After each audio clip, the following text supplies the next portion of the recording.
மாளிகையின் பிரதான கதவு படார் என்று சாத்தப்பட்டவுடன் ஆதிராவின் இதயம் ஒரு கணம் நின்று துடித்தது. நான் உனக்காக காத்திருந்தேன் என்ற குளிர்ந்த குரல் அவள் காதில் மீண்டும் ஒலித்தது. பயத்தை உதறித் தள்ளிய அவள் தன் கேமராவின் மிக பிரகாசமான ஃபிளாஷ்லைட்டை போட்டு மெதுவாக பின்னால் திருப்பினாள். அங்கே அவளுக்கு பின்னால் சுவரில் மாட்டப்பட்டிருந்த சியாமலாவின் ஓவியம் இப்போது கீழே விழுந்து கிடந்தது. ஓவியத்தின் கண்ணாடி வினோதமான வடிவங்களில் உடைந்து சிதறியிருந்தது. அந்த குளிர்ந்த காற்று ஒரு கணம் கண்ணாடி உடைந்ததால் ஏற்பட்டிருக்கலாம் என்று அவள் யோசித்தாள். ஆனால் மறுவினாடி ஓவியம் விழுந்த இடத்தின் அருகே தரையில் ஒரு பழைய காய்ந்த ரோஜா இதழ் கிடந்தது.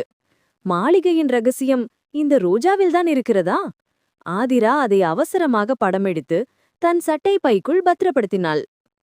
முக்கிய கதவு பூட்டப்பட்டு விட்டதால் அவள் சமையலறை பகுதிக்கு ஓடினாள். அங்கே இருந்து சிறிய சேவை வாயில், அதாவது சர்வீஸ் டோர் மூலம் வெளியேற முடிவெடுத்தாள். இருளில் கஷ்டப்பட்டு அந்த வாயிலை திறந்து வெளியே குதித்தாள். வெளிச்சத்தைக் கண்டதும் அவள் நிம்மதியடைந்தாள்.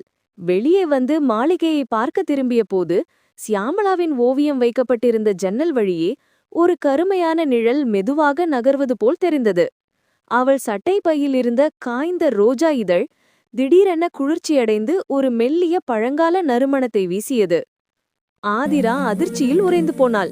அவள் மாளிகையை விட்டு வெளியே வந்தாலும் அதன் ரகசியமும் ஆவியும் அவளுடன் வந்துவிட்டதா? இந்த கேள்விக்கு விடை தேடத்தான் அவள் அடுத்த நாள் தன் கட்டுரையுடன் தயாரானாள்.